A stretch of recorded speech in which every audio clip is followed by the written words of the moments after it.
Hello, ladies and gentlemen, my name is Razovy, and today we're going to talk about Kakushigoto. Now, in English, if there is even an English version, it would also be Kakushigoto, so there's no alternative title. Sorry about that. Now, you're watching the Razovy Revive channel, which actually means that you're listening to a podcast.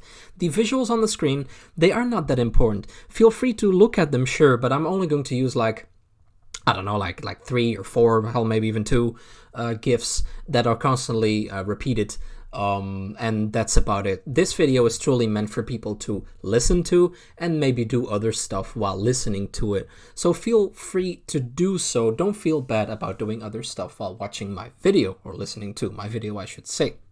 So welcome to the Razovy Revive channel, and today we're going to talk about Kakushigoto.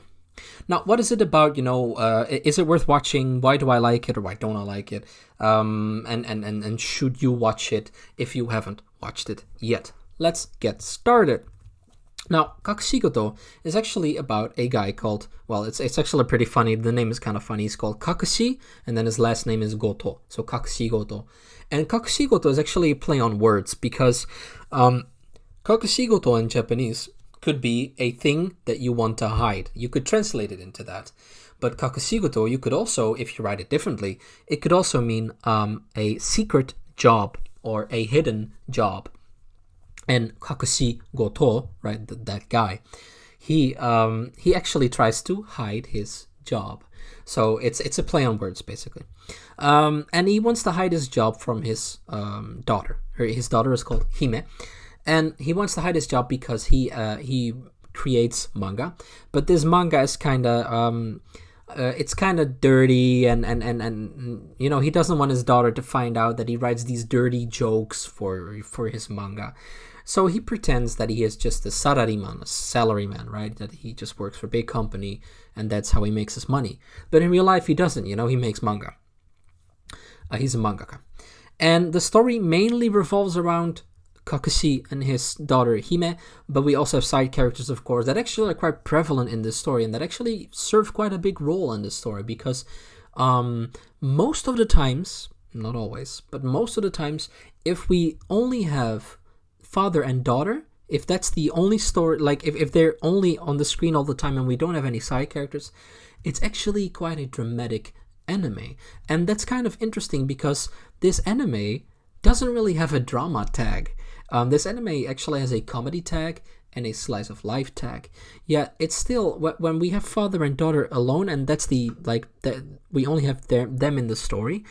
It's quite a dramatic story because the mother, like I haven't mentioned the mother yet because her mother passed away, so his wife passed away. And it's actually a story, besides him trying to hide his job. It's also a story about a single father trying to raise his young daughter. So when they're the only ones on the screen, it's a heartwarming story, sure, but the fact that they miss a motherly figure also makes this sometimes quite a sad and emotional and dramatic anime, which I think is good. Like, I like the fact that they're able to combine comedy with drama. I think that's very interesting because most shows, they kind of fall flat when they try to combine drama with comedy. Most of the times they don't really do it well, but in this case they are doing it well. It's very interesting to see. Now, like I said, there's also plenty of side characters in this show, and most of these side characters all come together during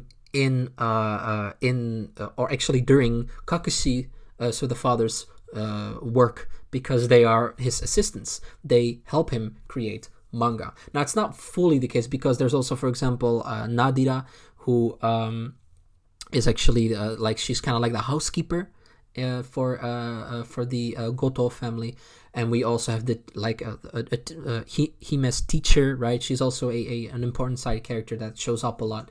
And these characters, they all have a little bit of a quirk. They're a little bit tropey, not too much, fortunately, but they're a little bit tropey. And that is what makes it fun. Many comedy anime rely heavily on characters being tropey, and it's not too much in Kakushigoto, but it is definitely prevalent, right? Especially The teacher is she's very tropey. The other characters are also quite tropey. I think the least tropey character is Kakushigoto, so the father, right? And Hime is also the least tropey, which is good because they're the main characters. If you have a very tropey main character, that's, at least in my opinion, I don't think that's very fun. I don't think that's very enjoyable. Hime is still very unaware of the fact that her father, is a mangaka.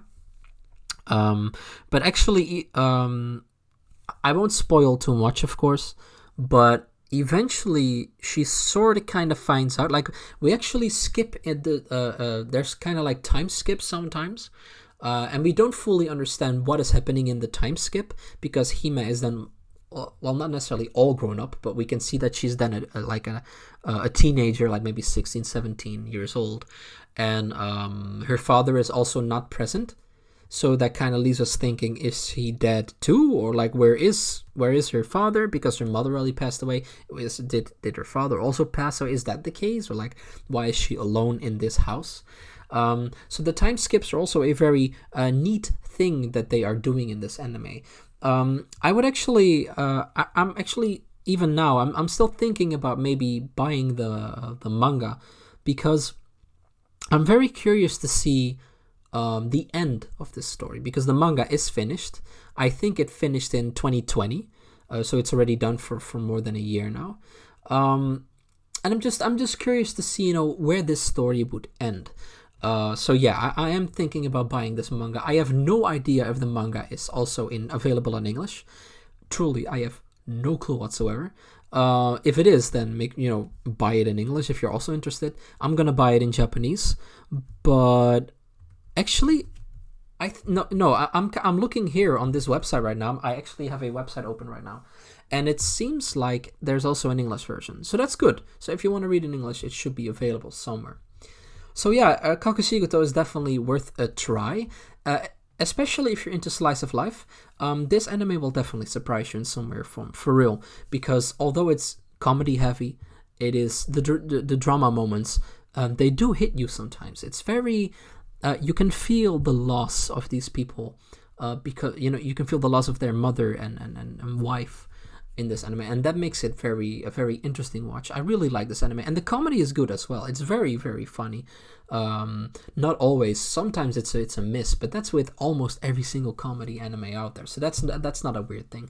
But most of it is spot on, and it's very funny. Is it the best I've ever seen? No, absolutely not. But it is very good. So Kakushigoto is definitely something that I would recommend you to take a look at. And if you're not 100% sure, just use the 3-episode rule. Watch 3 episodes. If you don't like it, drop it. And if you do like it, continue watching. It's that simple. So ladies and gentlemen, have you watched Kakushigoto? Make sure to tell me in the comment section what you thought of it, what your thoughts are in this anime. Or haven't you watched Kakushigoto? If that's the case, also comment down below. Are you going to watch it? Or are you not going to watch it? Did this video pique your interest? And are you now going to watch the anime? Make sure to tell me. I'm very curious to hear your thoughts. Now, also make sure to like this video if you liked it. If you didn't, then don't like it. That's kind of weird.